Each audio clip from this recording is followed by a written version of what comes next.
दोस्तों, आप में से बहुत सारे यूजर्स ने मुझसे अक्सर पूछा है कि आपके फोन्स में जो कैश मेमोरी होती है वो क्या होती है, वो क्यों होती है और क्या हम उसको बार बार क्लीन कर सकते हैं। तो आज इस वीडियो में मैं आपसे इसी के बारे में बात करने वाला हूं। नमस्कार दोस्तों, मेरा नाम है गौरव, आप देख रहे हैं टेक्निकल गुरुजी। चलिए शुरू करते हैं।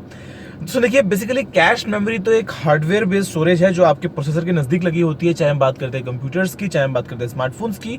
उसके लिए मैं एक वीडियो पहले ही बना चुका हूं, आप उसको देख सकते हैं। ऊपर आपको टॉप राइट में उसका बटन मिल जाएगा, आई बटन के नीचे आप वहां पे जाके देख सकते हैं। लेकिन अभी के लिए मैं आपसे बात करने वाला हूं उस कैश मेमोरी की जो आपको अक्सर देखने को मिलती है। अगर आप जाएंगे आपके फोन की सेटिंग्स में, अगर आप जाएंगे आपके फोन की सेटिंग्स में जाके स्टोरेज ऑप्शंस में, तो वहां पे आपको दिखाई देगा कि कैश स्टोरेज, और वहां पे कई बार वो होता है 1 GB, कई बार होता है 2 GB, कई बार होता है 500 MB। तो आपको लगता है कि आपके स्टोरेज जो है वो कहीं पे कंज्यूम हो रही है, कहीं पे वो यूज हो रही है, और ऐसे में आप उसको यूज नहीं कर पा रहे हैं। तो ये कैश मेमोरी बेसिकली है क्या? अब मैं आपको बताता हूं ये होता क्या है कि जो आपकी बहुत सारी एप्स हैं आपके फोन में, फॉर एग्जांपल आपके फोन में गैलरी है, फेसबुक है, इंस्टाग्राम है, ब्राउजर है, वगैरह वगैरह। अब ऐसे में उन एप्स को कई बार जरूरत पड़ती है टेम्परेरी बेसिस पे कुछ डेटा को स्टोर करने की, और ऐसे में वो यूज करते हैं एक टर्म जिसको हम बोलते हैं कैशिंग का। फॉर एग्जाम्पल आपकी गैलरी है, जब आप उसको ओपन करते हैं तो आपको आपकी सभी फोटोज के, वीडियोज के छोटे छोटे थंबनेल्स नजर आते हैं। अब अगर वो थंबनेल कहीं स्टोर ना हो तो ऐसे में क्या होगा, जैसे ही आप अपनी गैलरी को ओपन करेंगे आपके फोन को बार बार उन थंबनेल्स को जनरेट करना पड़ेगा, ताकि वो आपकी गैलरी ओपन करते ही आपको उन इमेजेस का छोटा छोटा एक प्रीव्यू दिखा सके। और ऐसे में आपके फोन की बैटरी पे असर पड़ेगा, प्रोसेसर की जो पावर है उसको यूज करना पड़ेगा।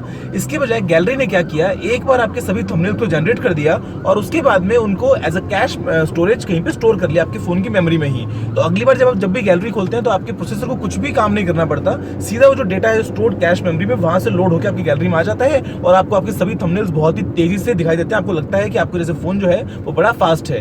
इसी तरीके से फॉर एग्जांपल अगर आप इंटरनेट पे किसी वेब पेज पे हैं, अगर आप फेसबुक पे अपने टाइमलाइन में कुछ स्क्रॉल कर रहे हैं, अगर आपके पास में इंटरनेट नहीं भी है तो ऐसे में वो काफी हद तक बहुत से डेटा को स्टोर कर लेता है आपके फोन की मेमोरी में ही, ताकि अगली बार जब आप इंटरनेट हो या ना हो, अगर आप वही ऐप खोलते हैं दोबारा से आपको कम कम वही डेटा तो दोबारा दिख जाए। उसके लिए इंटरनेट भी यूज ना हो और आपके फोन की प्रोसेसिंग पावर भी यूज ना हो। अब ऐसे में आप एग्जाम्पल सोच के देखिए, आपको बहुत सारे एग्जाम्पल्स मिलेंगे। अगर हम बात करते हैं फेसबुक, इंस्टाग्राम, ट्विटर वगैरह की, हमने बात की गैलरी की, हमने बात की इंटरनेट की, तो आपके फोन में ऐसी बहुत सारी एप्स हैं जो कैश मेमोरी को यूज करती हैं।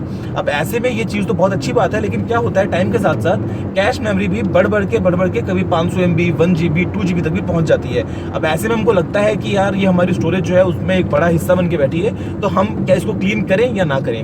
अब ऐसे में मेरी आपसे रिकमेंडेशन जो है वो ये है कि जहां तक आपको आपके फोन में स्टोरेज की कमी महसूस नहीं हो रही है तो आप कैश मेमोरी को कभी भी क्लीन मत कीजिए। अगर आप क्लीन करेंगे उससे दो बातें होंगी। पहली बात तो ये कि जब भी ऐप दोबारा लोड होती है तो वो दोबारा से अपना बेसिकली कैशिंग तो स्टार्ट कर ही देगी, तो धीरे धीरे करके जो मेमोरी है वो तो एक्यूमुलेट होती रहेगी। ऐसा तो नहीं है कि आपने उसको आज क्लीन किया और आपने उसको ऑर्डर दे दिया कि वो आज के बाद कैश को मेमोरी को कंज्यूम करे ही ना, ऐसे तो होने वाला नहीं है। तो ऐसे में आपने आज क्लीन कर दिया, लेकिन 10 दिन के बाद वापस से वो दूसरे दिन से बन जाएगा, तो आपको वापस क्लीन करना है, तो इतनी हेडेक किस बात की। उसके अलावा न सिर्फ वो दोबारा से मेमोरी वहां पे बन जाएगी, आपके जब भी अपने ऐप्स को खोलेंगे वापस से आपके प्रोसेसर के अंदर पावर कंज्यूम हो रही है, आपकी बैटरी कंज्यूम हो रही है, तो ऐसे में भी कैश मेमोरी को क्लीन करने का कोई भी सेंस नहीं बनता है। लेकिन अगर आपके फोन में आपको लगता है कि जो स्पेस है वो लिमिटेड हो रही है, काफी कम बची है, ऐसे में आप अगर कैश को क्लीन करेंगे तो आपने फोन में कई बार 1 GB या 2 GB तक भी अपनी स्टोरेज जो कैश मेमोरी में अभी तक बेकार पड़ी थी उसको आप वापस से रिकवर कर पाएंगे और अपने नॉर्मल फाइल्स को स्टोर करने के लिए यूज कर पाएंगे।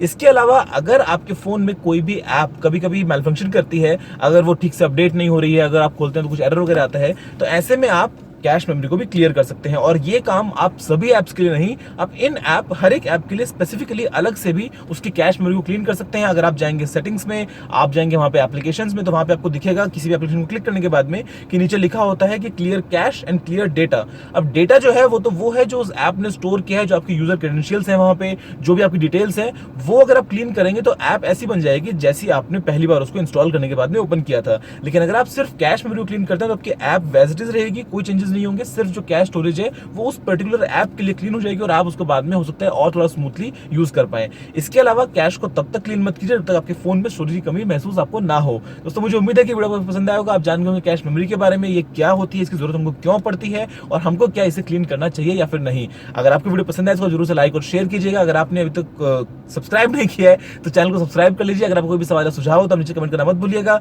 अभी के लिए वीडियो में इतना ही। देखने के लिए आपको बहुत बहुत धन्यवाद। जय हिंद, वंदे मातरम।